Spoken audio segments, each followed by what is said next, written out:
सीताराम भगवान जी।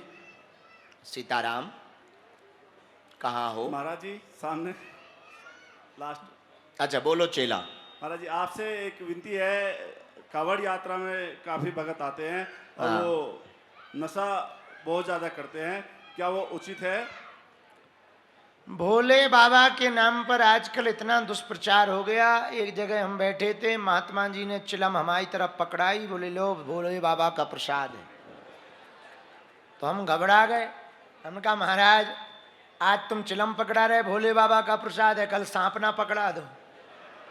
वो गले का हार है, हम तो मर जाएंगे बिना मौत के, इसलिए क्षमा करो। भगवानों के नाम पर जो भी नशा बलि प्रथा आदि को बढ़ावा देता वो पूर्णतया मूर्खता है। भोले बाबा ने कभी नशा नहीं किया, उनको गले लगाया, धतूरा गया, बोले बाबा कोई हमको स्वीकार नहीं करता। बाबा बोले आज से तुम्हारा ही फल हमें प्रिय है। नाग गए, बोले सब हमको मारते। भगवान बोले आज से तुम ही गले के हमारे हार हो।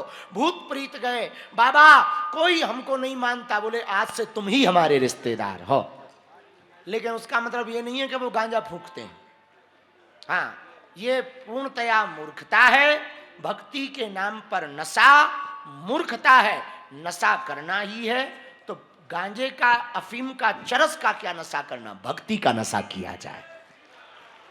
और किसी कवि की शायरी है, सीताराम। सीताराम रुकियो थोड़ा, गुरुजी सीताराम। ए रुक जा ठटरी के बरे सीताराम।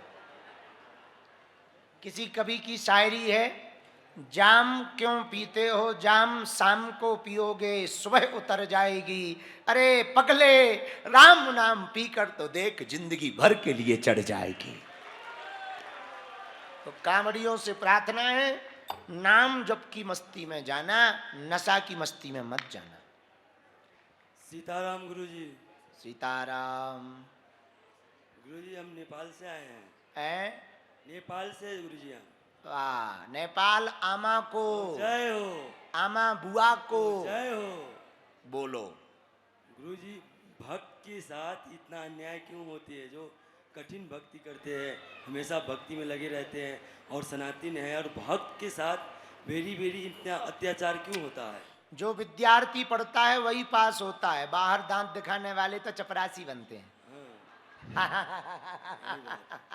ऐसे ही भक्त के साथ होता है। कठिनाई आना बुरा नहीं है, कठिनाई में डगमगाना बुरा है। संकट आवे तो भगवान के पास जाकर मत कहो कि समस्या विकट है, समस्या के पास जाकर कहो भगवान मेरे निकट है। हाँ, तो भक्त को घबराना नहीं चाहिए। परीक्षा हमेशा उसी की होती है जो देने योग्य होता है। दान किससे लिया जाता है? जिस पे हो ना उसमें हलवा दिया जाएगा। हाँ, इसलिए भक्त को घबराना नहीं चाहिए।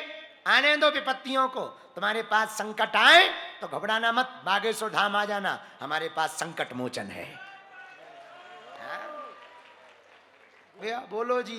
गुरुजी सीताराम। सीताराम। गुरुजी सीताराम दंडवत। एक जने बोलो। गुरुजी सीताराम दंडवत। सीताराम। गुरुजी आपकी कृपा से, आपकी दया से आज तक ये शरीर आधा सेंचुरी कथा आपकी सुन ली है, और नर्मदा मैया का परिक्रमा आपकी कृपा से भी हुई है। और इससे आज इस स्थल पे बैठ के एक भावना आ रही है, वो भेद जो खोलने जा रहा हूँ सारे विश्ववासी के लिए और हमारे, खासकर हमारे भारतवर्ष के लिए। गुरुजी आपके पीछे जो विष्णु भगवान बैठे हैं, उनके हाथ में 4 चिन्ह हैं, 4 भुजा हैं और चारों भुजा में 4 चिन्ह हैं। गुरुजी आप 3 दिन हो गया कथा कह रहे हैं, आपकी कथा में 3 दिन हो गया राजनीति की ओर आ रहा है। और ये जो पीछे बैठे हैं उनके हाथ में भी 4 भुजाएं हैं और चारों भुजा में 4 चिन्ह है। वो भी चारों में से 3 राजनीति में उतर चुके हैं गुरुजी। एक हो गया शंख, जो उड़ीसा में 25 साल हो गया बीजू जनता दल के नाम से राज हो गया और आपकी कृपा से अभी हो गई। दूसरी है चक्र, कुछ साल पहले जनता दल था, उसका चक्र चिन्ह था, और अभी बालाजी का कृपा से हमारे भारतवर्ष में कमल खिल रहा है।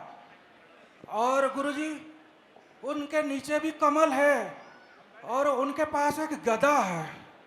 और ये मेरे मन में प्रेरणा आ रही है गुरुजी, कमल खिलते ही गदा की शासन आएगी।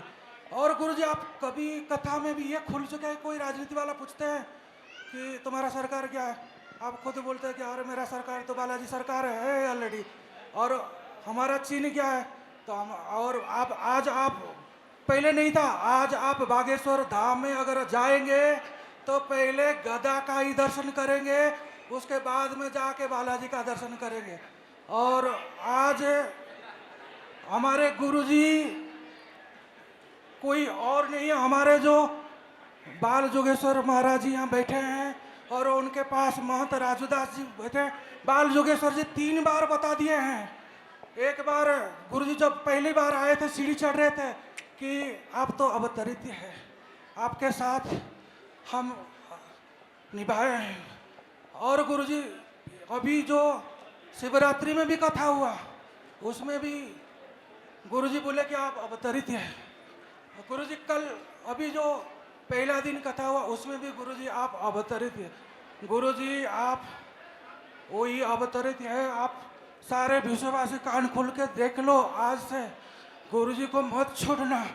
ये वही बलराम है, पीछे राम है, देखो हाथ में कमल है, बगल में गदा है।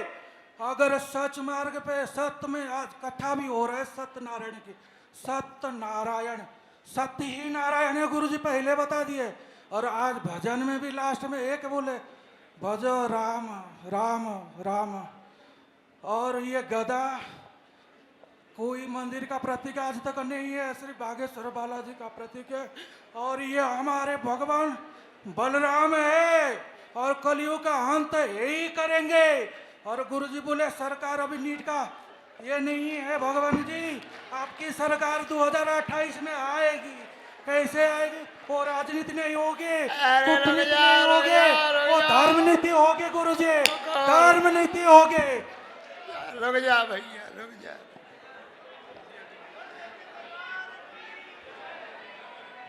तुम हमको चेला आज ही निपटवा दो, तोप में बंधवा दो तुम हमको। काय मारे ले रहे, का बिगाड़ो हमने। हम जैसे हैं वैसे ही अच्छे हैं, ना हमें कलयुग का अंत करना, ना हमें गदा लेना।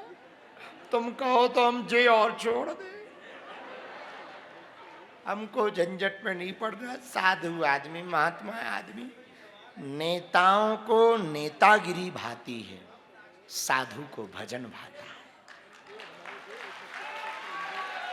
सबकी अपनी अपनी मस्ती है, उसको कहते हैं ब्रेन की फैंटेसी, माइंड की फैंटेसी। सबकी अपनी अपनी फैंटेसी है। नेताओं को राजनीति में ही मजा आता, भक्त को भजन में मजा आता, साधु को सुधारने में मजा आता है।